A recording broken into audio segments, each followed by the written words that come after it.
This is a great question, and it's part of a much bigger conversation about, as human beings and as performers, what are we being shaped by? Are we being shaped by the thoughts, the feelings, the expectations of those around us, or are we being guided by our own internal mission and our values? Now, before we can even talk about external validation, we need to kind of get two things up front right away. First off, we need to become crystal clear as performers about what's inside of our control and what's not inside of our control. And second, we need to really take an honest assessment of what the reality of the situation is. External validation looks different today than it did 50 years ago, than it did 100 years ago.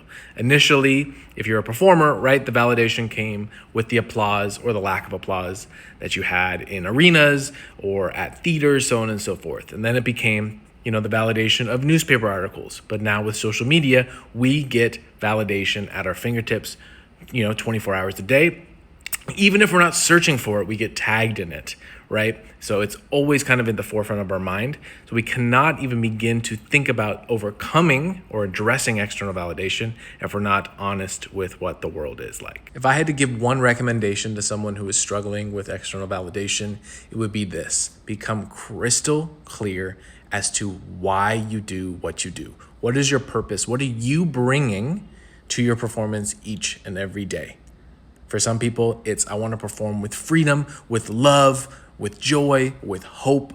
But what are you bringing to the space each and every day? Now, I want you to write that down either on your phone, in a Post-it note. If it's a Post-it note, put it on your mirror, put it on your fridge. If it's on your phone, set a reminder so that your mission every day, in the morning, in the afternoon, multiple times a day, pops up, because then we're putting it in the forefront of our minds. Okay? And then you look at your entire day through the lens of your mission. How can I show up to my practice? How can I show up to my performance? How can I show up to the post-performance process with the thought of my mission in mind? Because if you are not thinking of your performance and approaching your performance through your own values, then it's going to be shaped by the values of all those around you.